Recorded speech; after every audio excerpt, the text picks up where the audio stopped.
los acueductos de Nazca.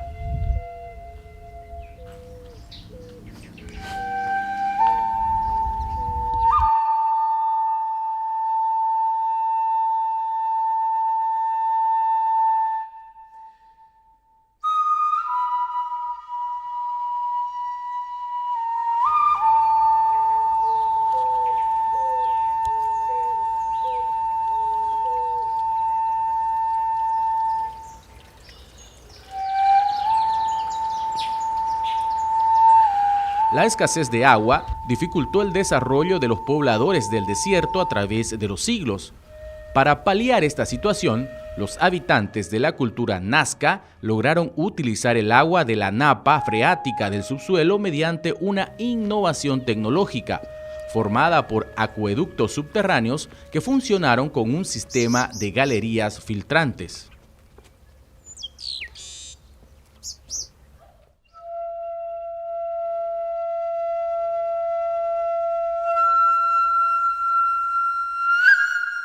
A poca distancia de la ciudad de Nazca, sobre la margen derecha del río Ingenio, se encuentran los restos de la iglesia rural de San José, Hacienda de San José de Nazca.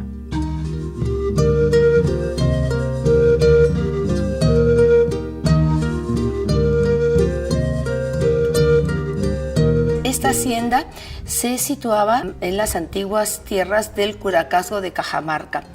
Para el año de 1546, dos curacas, el de Nazca, cuyo nombre ya cristiano era Francisco Nanazca, y el segundo, que era de aquí del Collao, que se llamaba Francisco Ilimanga, vendieron a un español llamado Pedro Juárez todo el Valle del Ingenio. En una parte de las tierras, Juárez sembró plantines de vid. A los 3 años decidió venderle al veedor García de Salcedo. A mediados de 1549 comenzó a plantar caña de azúcar e instaló el trapiche para su molienda. Este fue el primer trapiche y el primer ingenio para caramelar en todo el Perú, y este fue el que le dio el nombre al Valle del Ingenio. En 1558 murió García de Salcedo y su viuda le vendió a don Pedro Gutiérrez de Mendoza, quien se asoció con Diego Arias Maldonado para hacer frente al financiamiento del ingenio.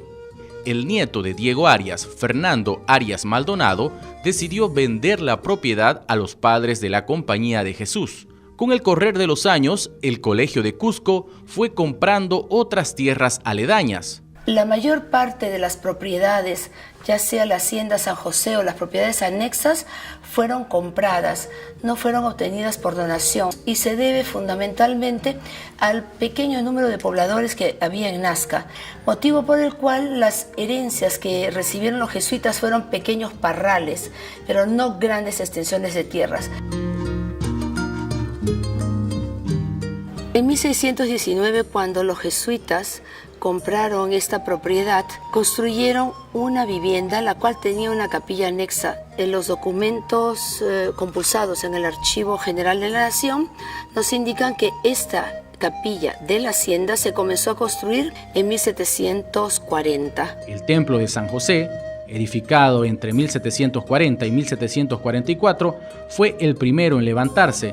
Al construirse esta iglesia se hizo con planta rectangular de 32 metros 20 de largo por 9,25 de ancho, de una sola nave, sin crucero. Las paredes están resueltas mayoritariamente con ladrillos y con secciones o arcos de cerramiento hechos con adobes.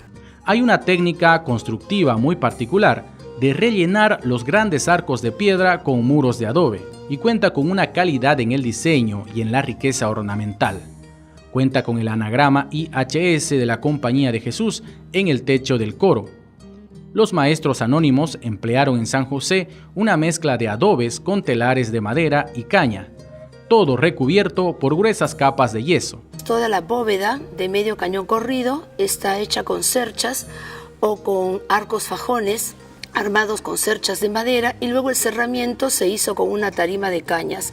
Las cañas estaban clavadas a las cerchas mediante unas tiras de cuero sin curtir, llamado huasca, y unidos con unos pequeños clavos de media chilla.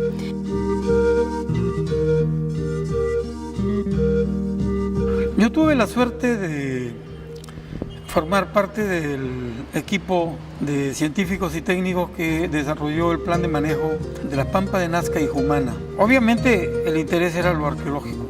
A mí me interesa también la parte virreinal. Conozco de ambos. Me dirigí al Valle del Ingenio porque allí hay 2 iglesias y las referencias son gratísimas y que son realmente joyas. Además hay una cosa importante.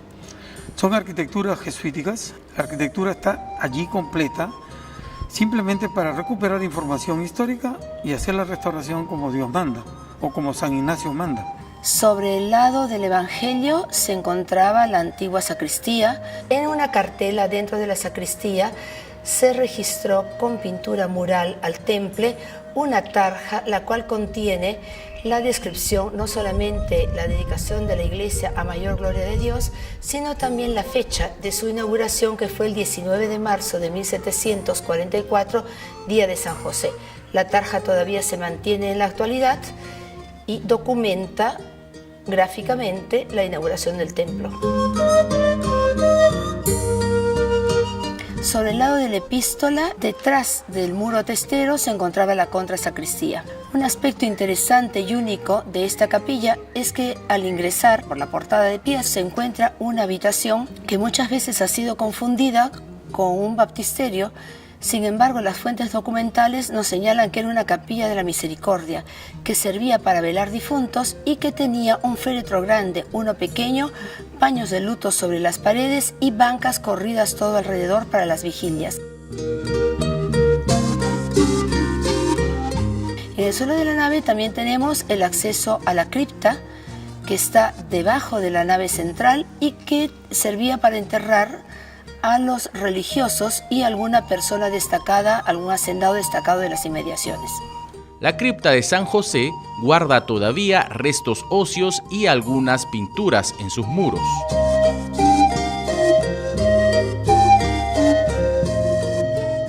También el cuerpo de campanas, el cual tiene unos diseños y unas ornamentaciones muy elaboradas, pero de la misma manera fue hecho simplemente utilizando todo un trabajo hecho en quincha, es decir, bastidores de madera, luego cañas trenzadas y luego con una gruesa yesería simplemente se cerró toda la superficie, quedando esta lista para recibir las ornamentaciones. Un almohadillado invade los cubos de las torres y se extiende a los campanarios. También tiene unas pilastras sobre las cuales se han colocado unas cartelas y sobre las cartelas se han colocado unos vistosos mascarones, todos ellos distintos.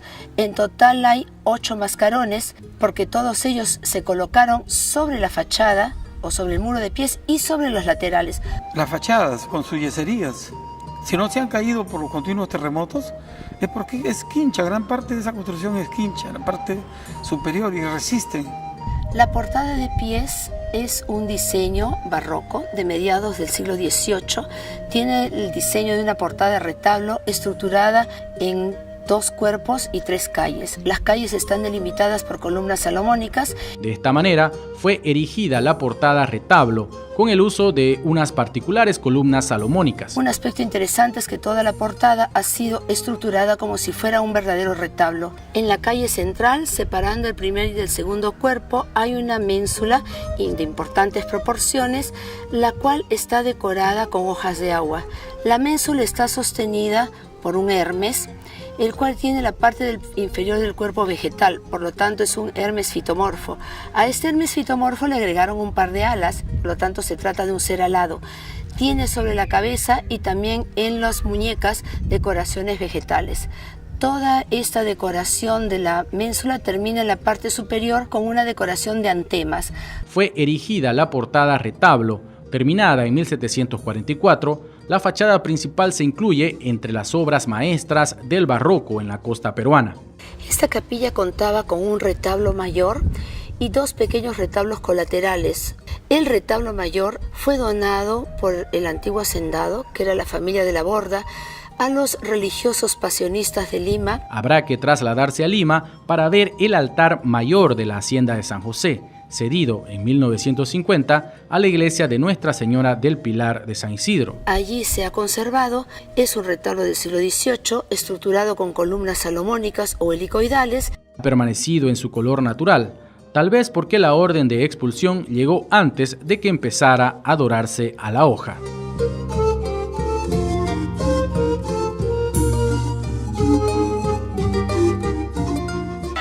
Hacienda de San Francisco Javier de Nazca. La presencia de los jesuitas del Colegio de San Pablo de Lima en la región de Nazca se inició con una hacienda pequeña y modesta con el nombre de San Pablo en el año 1619. En ese mismo año de 1619, Juan de la Madrid dejó en herencia sus tierras. Fue una donación testamentaria de don Juan de la Madrid y su extensión, que eran unas 75 hectáreas, al Colegio Máximo de San Pablo de Lima. En 1657 se sumó otra donación, la de don Francisco Cabezas Gerión y su hacienda San Antonio de Buenavista con todas sus tierras. Hubo algunos pleitos familiares y recién en 1668 la Compañía de Jesús pudo tomar posesión definitiva de esta donación. Años más tarde, los jesuitas decidieron unificar y renombrar a todo este conjunto de propiedades rurales como Hacienda de San Francisco Javier. La cultura nazca se desarrolló en esta región entre los 100 años después de Cristo y los 750. Los habitantes de la cultura nazca fueron aquellos que trazaron sobre la gigantesca pampa de Jumana unos geoglifos. Estos podían tener dos diseños básicamente, algunos de ciertos animales como araña, perro, colibrí, y otros que eran sendas longitudinales alargadas por varios kilómetros y que fundamentalmente eran sendas procesionales para hacer ofrendas a sus divinidades para poder obtener agua y de sustento en un medio geográfico sumamente complejo. Cuando los jesuitas tomaron posesión de estas tierras, edificaron una vivienda y hizo una pequeña capilla. No tenemos mayor información de qué forma, dimensiones o características tenía tanto la vivienda como la capilla. Sin embargo, en fuentes documentales nos indican que se dedicaron básicamente a plantar extensos viñedos. En el caso de la hacienda de San Javier, se puede observar todavía la portada de acceso desde el templo hacia los viñedos. La hacienda de San Francisco Javier se dedicó básicamente al cultivo de la vid para la producción de vinos, aguardiente y vinagre. La producción de vinos y aguardientes requería de envases en los cuales almacenarlo durante su elaboración y posterior maduración, motivo por el cual produjeron con arcilla botijas y tinajas. Las botijas generalmente tenían una capacidad de unos 30-40 litros. Las tinajas, en cambio, eran gigantescas y podían contener 300 hasta 500 litros. Y desde esas tinajas luego se repartían las botijas más pequeñas. Aquí en la hacienda todavía se conserva una tinaja del año 1762 que lleva por inscripción las 11.000 vírgenes. Además hay una cosa importante. De las casas hacienda que los jesuitas han tenido en ese valle, las casas hacienda están a un lado, la arquitectura está allí completa. El hecho que ambas haciendas, la de San Javier y la de San José, tuvieran extensos bosques de algarrobo que iban desde aquí hasta la desembocadura del río Grande de Nazca, que está alrededor de unos 30 kilómetros de distancia, esos extensos bosques no solamente servían para el engorde de los animales, sino que le daban a los jesuitas un dominio muy grande de este valle. Y dentro de estos bosques compartidos habían trazado un camino que se podía hacer a lomo de bestia, por lo tanto todos los productos de vinos y aguardientes y vinagres eran transportados a través de esta ruta hasta una bahía que recibía el nombre de Puerto Caballa. En esta bahía solamente había un pequeño rancho donde se iban sumando y acumulando las botijas a través de los meses para luego una o dos veces al año, se embarcaban y se trasladaban por vía marítima hasta el puerto del Callao, donde nuevamente eran almacenadas en galpones que pertenecían a la Compañía de Jesús para luego ser comercializadas. Las instalaciones dedicadas a esta producción han desaparecido porque en el siglo XIX se privilegió el cultivo del algodón. Todavía queda en esta hacienda la viga principal del lagar que servía para poder prensar las uvas y obtener así el zumo o el jugo de la uva.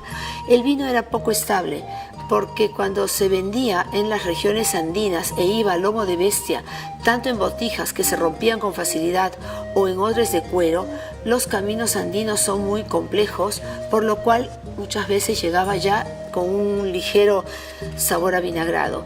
Sin embargo, los aguardientes eran muy estables y podían ser transportados en largas rutas, entonces se prefirió destilar aguardiente. El nombre pisco es una denominación tardía del siglo XIX. En estas haciendas, en los documentos siempre se refieren solamente como aguardiente de uva. Encabezaron un complejo sistema de haciendas productoras de azúcar, vinos y aguardientes que los jesuitas administraron con eficiencia durante más de un siglo. En el campanario que está sobre el lado de la epístola se conserva una de las 7 campanas que tenía. Esta es de gran tamaño y tiene la siguiente descripción: a San Francisco Javier, año de 1745. Probablemente fue una campana donada para la inauguración del templo. Es de suponer que ese mismo año se inauguró el templo, ya que la campana resulta por su diámetro imposible de hacerla ascender por la escalera hurtada en forma de caracol dentro del cubo bajo de la torre de campanas, motivo por el cual debieron subirla por el exterior hasta llegar al primer cuerpo de campanas y luego recién cerrar los vanos alrededor. También cabe mencionarse la sacristía con su cúpula bastante entera, con diversas pinturas en su interior. Un aporte especial que tiene la capilla de esta hacienda es su sacristía. Este es de gran tamaño, de casi 8 metros de lado, por lo tanto tiene una planta cuadrada, desarrollada toda con ladrillos, sobre la cual fue colocada una cúpula de media naranja, resuelta íntegramente en ladrillos también. La cúpula está decorada con 8 óculos de forma elíptica y tiene unas aplicaciones de pintura mural. El aspecto interesante también es que desde esta se tenía acceso directo hacia la capilla mayor o presbiterio de la iglesia. Ambos vanos están coronados por unas gigantescas veneras o conchas de abanico, las cuales están dispuestas sobre todo el grosor de la pared, dándole una forma bocinada que enriquece muchísimo el espacio. Este ambiente debió sufrir diversas modificaciones, entre las cuales se encuentran las pechinas, que tienen presentada una pintura mural con los 4 evangelistas y que posiblemente son de los siglos subsiguientes, quizás del siglo XIX. Hay también una decoración complementaria de cornucopias, querubines y figuras similares. Los documentos compulsados en el Archivo General de la Nación de Lima nos informan que dentro de este espacio había una extensa cajonería para guardar todos los objetos sagrados y todas las vituallas y las ropas que se necesitaban los sacerdotes. El mobiliario litúrgico, así como los lienzos cusqueños que colgaban de sus muros, desaparecieron en la primera mitad del siglo XX. Muy importante es la cripta de San Francisco Javier, que todavía guarda algunos restos óseos. En el interior de la nave también se había edificado una gigantesca cripta funeraria, la cual abarcaba todo el espacio correspondiente al presbiterio, pero en el subsuelo. Toda la techumbre está resuelta con una bóveda de medio cañón corrido, hecha con ladrillos colocados de canto. Allí había espacio para 52 enterramientos dispuestos en 2 filas superpuestas. Esta cripta funeraria estuvo en uso hasta el año 1962. Por esos años, una comisión peruano-argentina se acercó a este lugar para retirar oficialmente los restos del prócer de la independencia, Hipólito Bouchard, para poderlo llevar de retorno a la Argentina. Lo que ocurre es que estaba enterrado aquí porque el general San Martín le había otorgado en premio esta hacienda. Sin embargo, la mano de obra esclava se rebeló contra la gestión que estaba llevando a cabo Bouchard y en una rebelión simplemente lo asesinó, y por eso fue enterrado en la cripta funeraria de esta hacienda. Si bien las capillas de ambas iglesias, San Francisco Javier de la Nazca y San José de la Nazca, eran similares en el sentido que tenían una planta rectangular sin crucero, el modo de construir fue completamente distinto. La diferencia con San Francisco Javier es que contaba con una veta de barro fuerte que era óptima para poder hacer todas las botijas y tinajas, pero también para hacer ladrillos.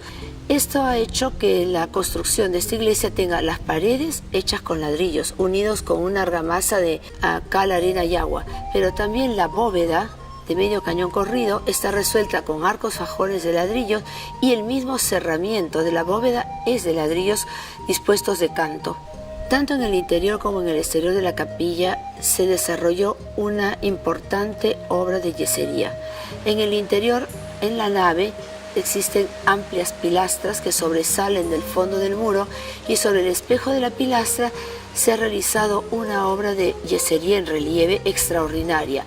Tiene macollas, follajerías, serafines, querubines y además es importante destacar aquellas dos pilastras que se encuentran en la separación entre la nave central y la capilla mayor o presbiterio.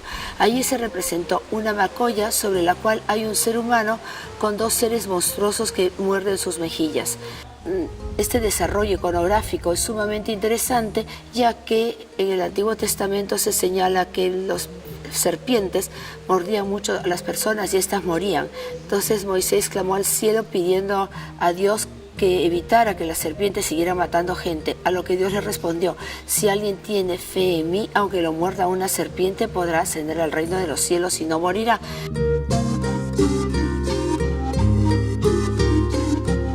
Debió ser una mano de obra especializada la que construyó estas iglesias, porque se requiere de una habilidad muy especial para poder calcular la luz libre, poder armar con todos los ladrillos dispuestos de canto las bóvedas de medio cañón corrido. No es un trabajo que pueda hacer una persona sin una capacitación. Lo mismo sucede con la obra de yesería. El friso está ornamentado con follajerías y luego con mascarones, con querubines, uno distinto del otro. Significa que no fueron hechos con moldes, sino modelados uno a la vez, porque van variando en número de alas, en expresiones del rostro y muchos otros detalles. Lo mismo va a suceder con el coro alto situado a los pies de esta capilla, el cual tiene un enriquecimiento gigantesco formado todo por yesería, casi todo con hojarascas, y se trata de un arte único. Esta forma artística de yesería aplicada sobre la superficie muraria no se dio en Lima en ningún momento, y tampoco se dio en Arequipa, donde se trabajaba sobre una piedra sillar. Por lo tanto, este maestro de yesería debió ser de la localidad, debió tener un repertorio muy amplio, quizás debió inspirarse en algunas imágenes que le proporcionaron los jesuitas. De cualquier manera, se trata de un aporte regional y local. Esta única portada es retablo de 2 cuerpos y 3 calles y está formada por unas columnas lisas cuyo tercio inferior está estriado. En el segundo lugar está toda la yesería, que tiene una decoración vegetal que repite en gran medida la del interior, pero llama la atención las 2 orlas laterales que tienen el desarrollo de una vegetación ascendente, que luego tiene cabezas humanas, seres verdes que terminan emergiendo como si fueran los botones o los capullos de una flor.